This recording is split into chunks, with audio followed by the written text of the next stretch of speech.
Hello, everybody. My name is Puppetine for the Geeky Puppet Show here on the Geeky Puppet Show today. For what? For what? For the Sandman. Yes, Netflix has decided that they would like to try their hand at bringing to life one of Neil Gaiman's creations. While Amazon was able to do that for Good Omens, this is going to be our first attempt from Netflix that we've ever seen. We're going to talk about it. Joining me, of course, all things Gaiman goes through the authenticator for us. So, hello, Dalton. Hello, everyone. I'm not happy with this shenanigans, not at all. You're not happy at all? No, we'll get into it, but we'll get into it. Some kind of order should be instilled here, so yes. Well, I'm going to just quickly. It's actually very quick to recap the two episodes that we're going to talk about because obviously we have Dream, as it were, also known as Morpheus, if you want to call him that.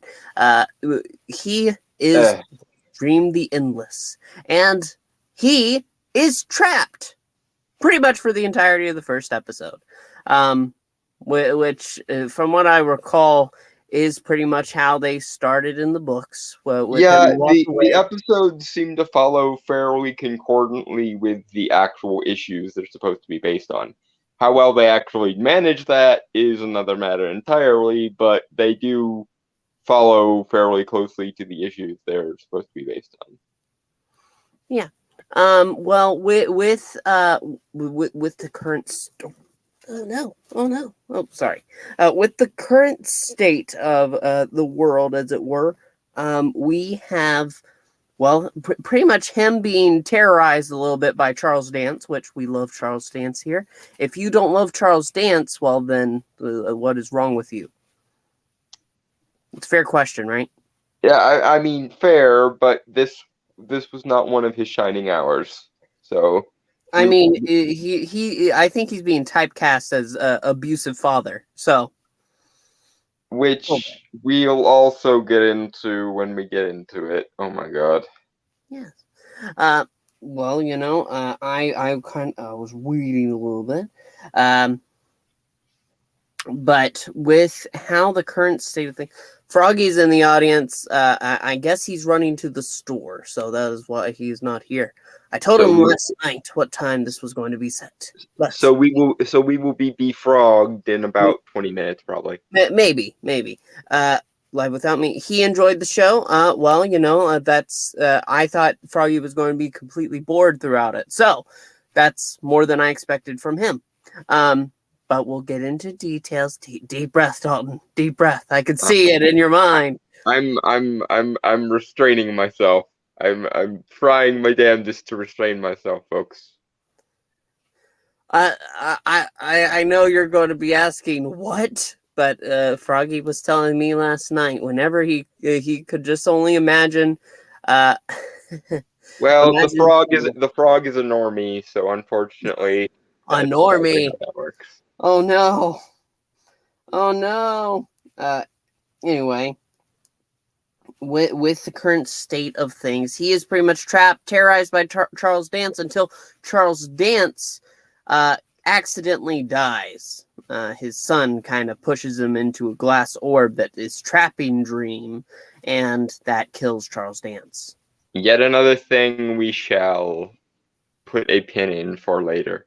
Yep. After that, Alex, that's the name of the character. I can't remember his last name. You probably know it, don't you?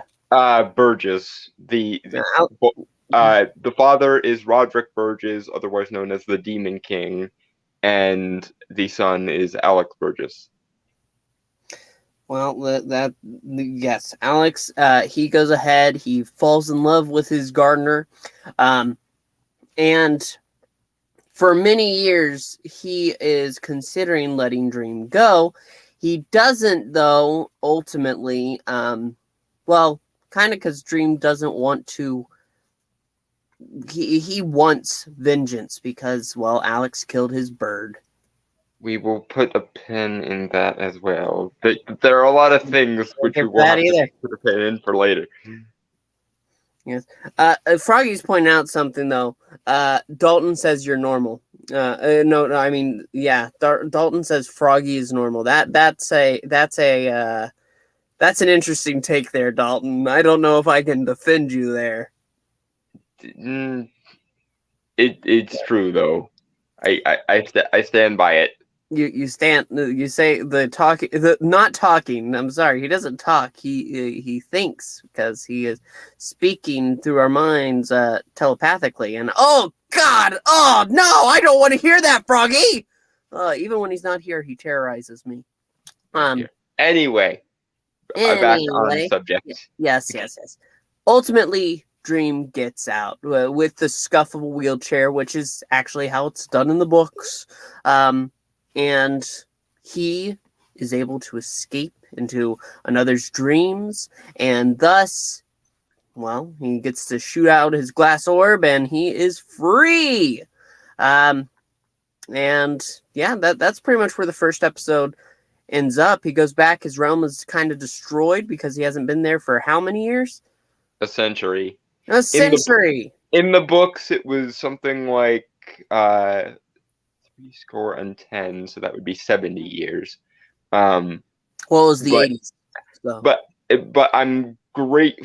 This is actually one change that I was grateful for, because it never sat right with me that it was such an arbitrary number like 70 years instead of a more like mythologically significant term like 100 years, or 101 probably would have even been better.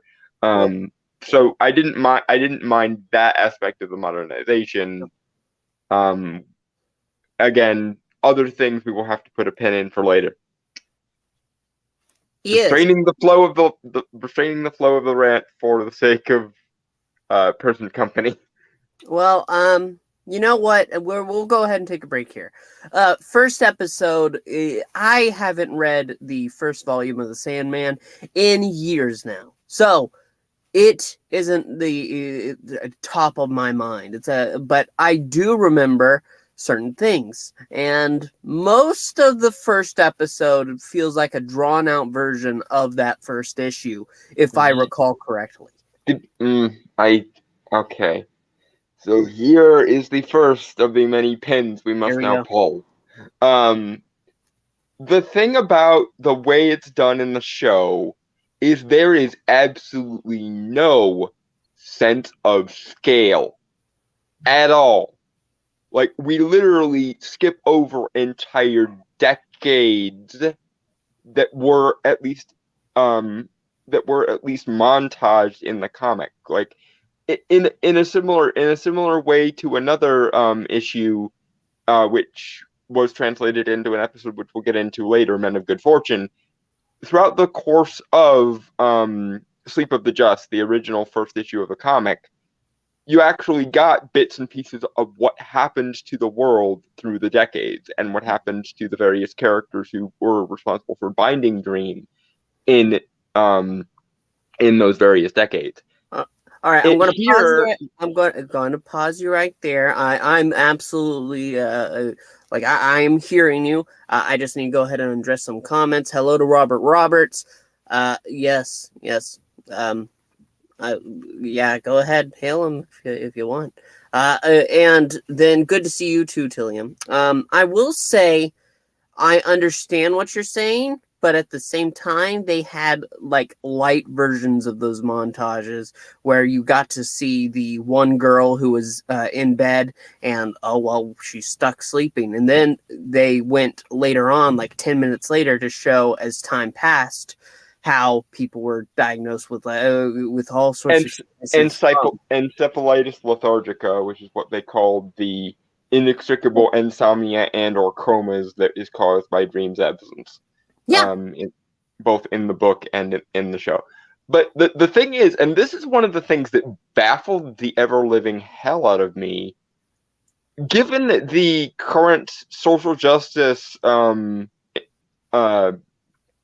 proclivities of Hollywood, and in particular people like Neil Gaiman, so much so that he conflates, yesterday's free-thinking liberals with today's social justice warriors, whenever he's asked about it.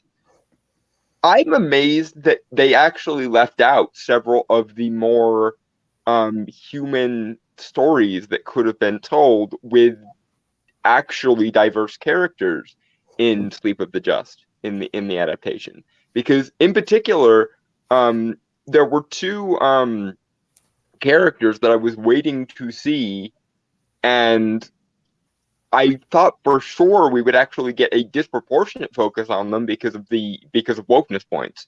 One of whom was a young boy from Jamaica known as Daniel Bustamante, who was um who was gifted with an inspirational nightmare that would have led him to be a famous writer had Dream not been captured. But because Dream was captured, that dream literally died inside him, and he had insomnia for the next few decades to the point where people mistakenly believed he was a zombie because he just never slept and never talked.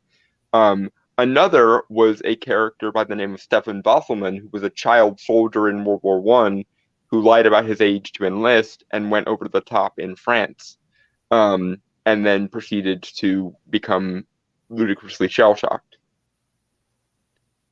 There we go. So I was stunned by the things they decided to skip over, especially because that would have presumably given all parties concerned an ability to flex the wokeness in a justified way. But screw me, I guess. I wanted to actually give the wokeness credence for once, but never mind. Yeah. Well, I feel like what's a subscriber? Froggy, you cannot unsubscribe from our channel. Come on. Jeez. No. I It's understand the what you're channel you saying. co-host. What the hell, man? Uh Or so frog. here's what I have to say to that though. I don't I mean, yeah, they could have, but I feel like that wouldn't have been true to what I read. In all honesty, I mean, already the first episode has a focus off of Dream. Sure, there's narration from him, but and I do have to say the actor, he does have that tone that does fit for me for the kind of character he's playing. Um, We don't want to get off you into know, the issues with the design because we will be here not longer design, than we not should. design his voice. His voice is fine. It shouldn't be coming out of the mouth of a random goth kid. Um, Um, that that's the issue. It creates this issue where before it was scraps of the raw universe compressed into the shape of a human being acting like an old world monarch. yes. Now it's a pretentious early 20s goth kid trying to evoke the grandeur of an old school monarch, and it it Um, it, it makes it makes a character who should be grandiose and or threatening kind of laughable, and I I have gotta be I honest. object to that. I gotta be honest. Whenever I look at the original design for Dream in the books, it's just Neil Gaiman. It's just Neil Gaiman, just on a page.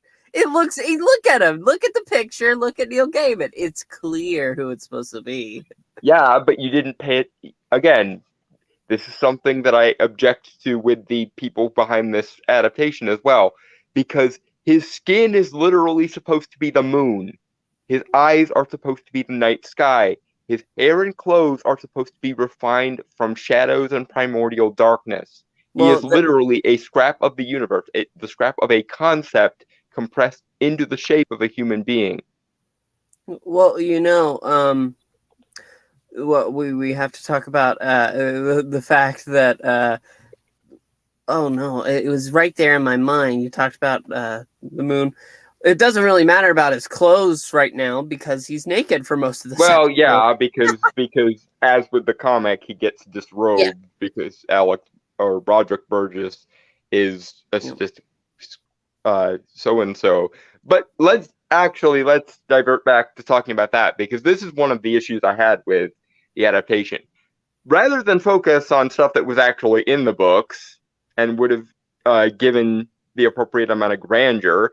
They cliff notes the stuff that was actually in the book to add shit that was not there to begin with. Namely, in the comics, the main reason Roderick Burgess desires to bind death has to do with the fact that he's jealous of Aleister Crowley and he wants to be taken seriously as a magical practitioner. He's out for power and ambition and the ability to control reality. There is no personal bullshit involved, and certainly no older son that he prefers to Alex, and he certainly wasn't an abusive father figure. If anything, he sort of lavished all his attention on Alex because he wanted Alex to be his successor and lead the Order of Ancient Mysteries. What the actual fuck was all this time spent on Alex's imaginary redemption arc and Roderick's personal backstory when nothing actually in the comics gets more than a passing mention? This is my issue with it. You turn the stuff that's actually relevant to the story into cliff notes, and you conjure up out of nowhere irrelevant bullshit that actually makes the story worse. Really, I thought the abusive angle was in there. Like I said, it's been a few years, so it fit to me. No, but no. Actually, Alex in the books, from what I remember, is a lot like his father in the sinister sort of way. Like, he doesn't care about letting the dream go as much as Alex here. Well, no, Alex was always more motivated by fear than anything else, because by the time Alex took over in the comic, Dream had already been bound for like 50 years. And there's even a line addressing this in the comic where he asked Paul, when Paul questioned them about it, what am I supposed to say? Sorry, it was all Father's fault. Look me up the next time you're incarcerated on the material plane. And ironically, the sad thing is, if he had done that, it would have spared him all of the pain that end up coming his way. Well, they changed after the show though because they killed his dad. That was another thing that bothered me. What the hell is all this focus on Dream's ravens now? Like, they loosely allude to the fact that Lucian was once one of his ravens before they became the librarian of the Dreaming, and most of the time throughout the entire rest of the story, the focus is on Matthew, Dream's current raven. I don't understand what was all this focus, again, conjured up entirely out of whole cloth, of Dream's ravens.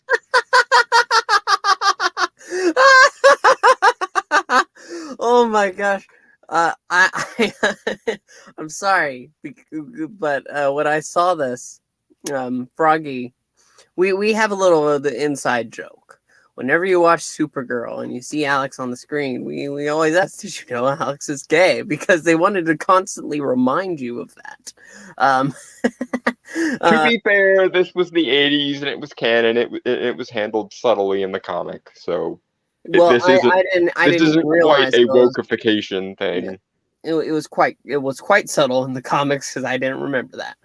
But it's whatever. I feel like that most of the story notes of the first issue and this first episode, they do have the beats there, I suppose. And I have to say I suppose because there's one angle to this we haven't discussed yet, and that is Corinthian.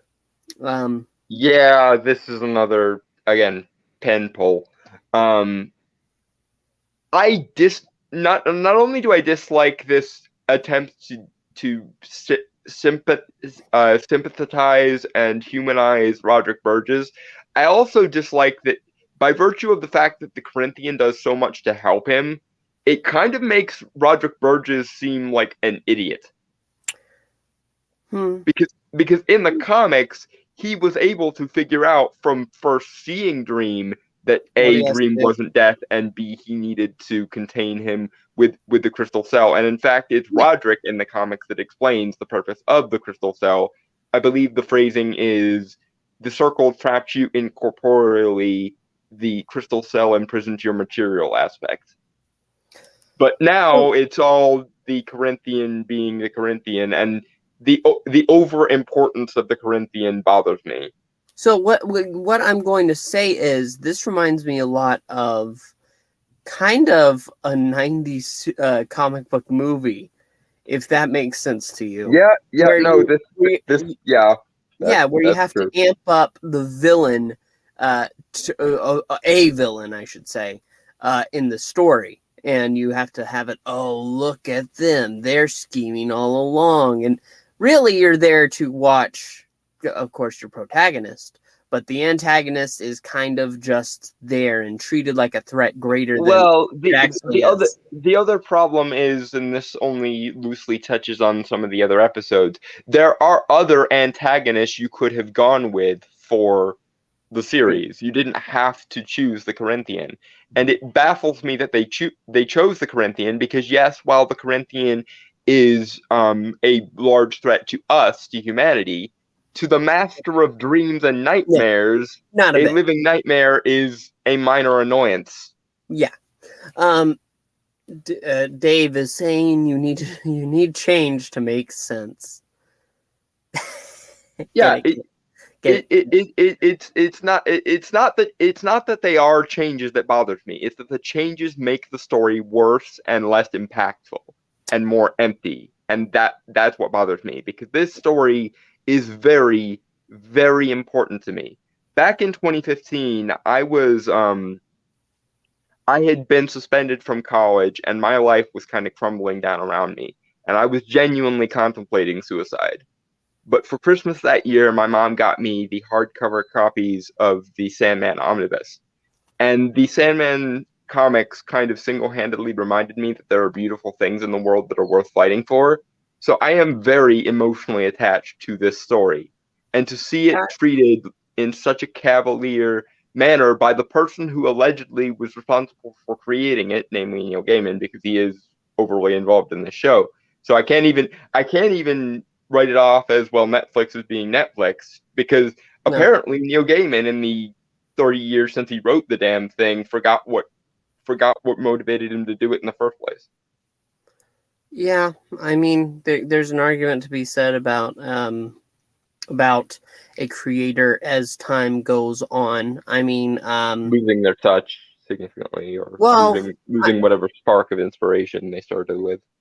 I don't know if it's so much so a loss of spark. I think it's just a sense of being accepting of what's on screen. And I'm going to be honest, I'm not as emotionally attached.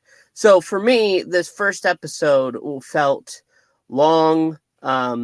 It was kind of stretched out to me. But I did not hate it. I will say that. I didn't hate it. There was an article that came out this morning that I saw that talked about the Netflix series. And what did it say? It said Netflix's The Sandman is a great advertisement for the actual book because the book is better. There's no doubt about that. So Yeah, just you have two options actually, folks. You can either read the comics or you can listen to the audiobook that's done through Audible because the audiobook done through Audible is much more loyal to the comics. And to be fair, it's not perfect either. There are problems I have with it, and there are small changes that Gaiman made during the production of it as well that I didn't particularly care for. But it's a damn sight better than this. And what's more is it doesn't mess with the visuals of the story quite so much, which is better because then you can insert the visuals from the comic into the your mind. Audible version, and Into that's your better. mind's eye. I'm going to talk about one of my favorite. Listen, when I read this book, there was one thing that stood out to me that I didn't expect, and that is actually in episode 2. And so I'm going to briefly recap that. Basically, Dream is out of his ball, and so he's back in his realm, which is in tatters, because, well, all of his servants left because he was gone. Didn't seem he was ever coming back. So he needs to fix it up. And he attempts to. But he is at his weakest right now because it's been years. He hasn't done anything. And he is missing all of his equipment. All of it. So what does he need? He needs power. And so he needs the energy of something he's created. So who does he visit? He visits a set of brothers, Cain and Abel. And I did not expect this twist when I originally read the book. But that's probably due to the fact that you didn't realize Cain and Abel already had their own series in the 70s. No, I didn't. Cain used to be the host of a horror anthology for DC based around the House of Mystery. So that's why Cain and Abel are there in the comics. Yeah, but actually here I was quite surprised. I didn't know how they were going to adapt them, but their looks were actually fairly accurate. I do have to admit. But they have a gargoyle that is with them named Gregory. Yes. Yes. And Gregory, jeez. I have to pull up Froggy's comment. What did he say? Do. 1 second. Gregory and Goldie are superior to Baby Yoda. I mean, yes, but that's the case regardless of the adaptation. I'm not sure I can go that far. But Dream needs to absorb the energy of Gregory because he created him, and thus he is able to use that for his own power. And actually, I think it's either Cain or Abel, and they're saying, "No, please don't do that to him." It's Cain because in the comics, Gregory was Cain's gargoyle, so he's more attached to him, and then Abel is more attached to Goldie because in the comics, Goldie was actually a gift from Cain to Abel, so that they would both have gargoyles because, of course, everything between them has to be balanced because dream symbology and all that business. This, however, is one of those things that made more sense in the comics and is now more stupid for having been changed because in the comics, the artifacts that Dream absorbs are Cain and Abel's letters of commission because Cain and Abel obviously are the first story and therefore are in the parlance of the story major arcana within the dreaming. That's why they rule over the House of Mystery and the House of Secrets. So it's essentially their charters of existence that Dream reabsorbs in the comics. And here it's implied that not everything in the dreaming is created by Dream, which I just know that literally is the antithesis of the goddamn point. Who thought of this? I demand to know. I don't know. I guess they wanted. I don't know. It did feel a little out of place that Goldie just popped up. Oh, look, there's an egg. Frog, the blood splat on Goldie was cool. Yes, I am surprised. We only got what two Abel deaths in this one. Yeah, there should have been more to make it a more comedic reference to the absurdity of them. Plus, this is just something that stuck in my crawl because Netflix, but if you remember the Chilling Adventures of Sabrina from a couple of years ago, also through Netflix, the creator of Chilling Adventures of Sabrina was a massive fan of Neil Gaiman's The Sandman, and therefore made the dynamic between Hilda and Zelda more like the dynamic between Cain and Abel. So, obvious question, or maybe not obvious to the people who run freaking Netflix, but obvious to me. Since we know that the creator of Chilling Adventures of Sabrina was already a Sandman fan and already nailed this dynamic with Hilda and Zelda in Chilling Adventures of Sabrina, why didn't you have him consult on it? I mean, you have these directors on the payroll and they've worked with you before on long-term projects, and you know for a fact that this guy is a fan of this particular source material. So why didn't you ask? This would have been a no-brainer. Froggy does Again, make a point. There were a ton of graves, yes. I actually did like that they included the line, "Thank you so much for burying me in a shallow grave this time, King." yeah, no, it's very canon. Yep. Although I will say that a lot of the gravitas from the horror element was missing. They kind of leaned a little bit further into the fantasy aspects than I think they should have, because Cain and Abel's whole shtick is they are um, the um, the vassals of the core of the kingdom of Nightmare. So their setting probably should have been a little bit more like a 1950s esque like Hammer horror sort of thing. Would have been nice. And they Uh, kind of alluded to it in the intro montage when Jessamy, I suppose, was flying over the whole dreaming. There was a giant graveyard, but we don't actually see Cain and Abel really in it, and that's like it's weird because Cain and Abel have kind of an Addams Family-esque thing going on where they actually kind of enjoy the macabre, or at least Cain does. Abel is more human because, of course, he always has to be the victim, but in the literal sense, not the metaphoric sense.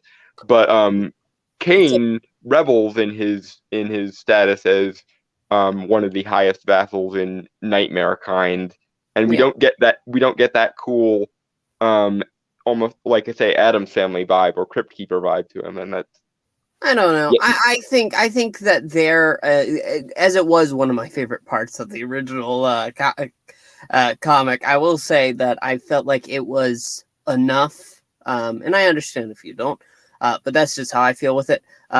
Tillium, yes, Kane keeps trying to disable himself, but it doesn't work. Abel coming back. yeah because they are the brothers in the first story. So no matter how many times Cain kills Abel, Abel will come round again, so it can happen all over again. Yep. So final points. I will say that the dream does go to talk to the fates after this, and get. I'm pretty sure that this is fairly accurate. The question asking, as it were. Yeah, He asks the question, and then the summoning of the three in one is perfectly accurate to the comic. One little thing that I did notice that annoyed me was what was all the focus on the snake? And why would you waste that much money on the rendering of the snake going into her mouth when there are so many better uses of that money? For example, making Dream's design more accurate, um, making the dreaming more elaborate in and of itself. Like uh, that was one of the things that kept reoccurring to me was instead of putting the money towards things that were material to the story and to the world, yeah. they put it on random shit they just decided to add for no reason, and that's where it went from well at least you tried but you failed to you're actively spiting what could have been a good adaptation now because you're wasting Yeah. money on things that are irrelevant instead of putting them where they should go. Well, other than that, though, Froggy's asking what you thought of the fates themselves, and I suppose they're seen. The fates are fine. There was one missing element to their scene, which is very important, and that's that when Dream calls them in the comics, he makes sure to create a dream space where it is currently midnight because the witching hour. Yeah. And for some reason, instead of focusing on that, they spent 10 minutes focusing on the snake, which was like the snakes being offered were barely a footnote. More time was actually spent on the black she lamb, which he got from the dreams of a child in Adelaide, Australia. Um, and that wasn't even included in the list of things he needed this time around, which is weird because stuff that section of the story was literally pulled from the Greek magical papyri and rituals actually to summon Hecate. So that was something that I appreciated Nick Gaiman for doing, for bringing real world magical stuff and real world mythology into the story and weaving it in like he's good at doing. But apparently they just unweaved it because why should we keep things that actually made the story good? Oh. Well, I will say that pretty much here at the end, Dream learns the location of his objects, or at least somewhat. He gets clues to the location of his objects, and the closest one is in the possession of Constantine. But not John Constantine. No, Joanna Constantine, which is played by Jenna Coleman, and thus I will not slander, because if it was any other woman in the world, I would be like, why are you doing this? Why not just get Constantine? But it's Jenna Coleman, and thus I cannot say that. It's Jenna Coleman. Dalton. Yeah, my limit. I guess my parting words will be that for all of the hay that's going to be made about the woke casting was the one thing that I didn't give even a minor fuck about. Like, because everyone in the cast is trying their hardest. It's everything around them that keeps letting them down. So I couldn't care less about the woke casting, wokeness or no wokeness. That's not the main issue of why the story is bad. Why the story is bad is there's no scope, no scale. There are corners cut where they shouldn't be, and there's irrelevant stuff that wasn't material to the story that was added in and put way more money behind than it should be. But I do have to ask, because we know where Dream is going now. But that's for next week when we discuss episodes 3 and 4. But for now, which would you say is the better of the two episodes, Dalton?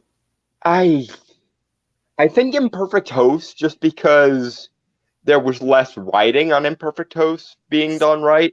And they do add some interesting dynamics in between Dream and Lucian. Those dynamics will later come to bite the show in the ass, but at least for now, it's fine. So I think Imperfect Host was the better of the two episodes, which would have been the second, an adaptation of the second issue. Okay. I'm going to actually have to agree, because episode 2, it is shorter, and there are elements of it that hit different. They hit properly. I will say I did like the minor death of Corinthian. It wasn't a real death, but he was basically dissolved, and then he. The thing with Ethel D and her protection talisman. Yeah, that was cool. Yeah, that was cool. And I'm going to have to wait and see. I've only seen these first 2 episodes, so I'm going to be going. I will have a fresh perspective going into next week. I've watched the whole season through already. I know you did. I had to give a complete opinion at least before I stopped. I wanted to stop several times through. Like there were moments of like, why am I doing this to myself? But I did, so I can give an informed opinion and criticism of all the things that it did wrong. All right. But overall, I will say I certainly don't think it's better than the book, but I will say that I think it's a weaker, how do I do it? A watered down version of what's already in the book. And the book is great. The first volume, it's the only volume I actually got to get through. It was truly a great book, but I don't know how it will go for the show. I'll have to wait and see. I liken it to staring at the corpse of a dead friend. The structure of the person you once cared about is still there, but it's empty, and it takes something out of you to watch it. Damn, Dalton, you had to bring me down. But it's fine. It's okay. Well, yes, if you want to go watch Sandman's Corpse, it's on Netflix. So you go and let us know your opinions down below. Also, make sure to like and subscribe. I can hear Froggy. He's in my mind. Is he in your mind too, Dalton? I hear his voice every time I read one of his comments. So yes, I suppose so. Yeah. Please make sure to like, subscribe, leave a comment, all that jazz. Check out the Ko-Fi if you can. We're going to be covering the entirety of the series, so join us next week for episodes 3 and 4. And we'll see you then. But for Dalton and myself, thank you so much for watching, and bye! Cheers, guys. Dream a little dream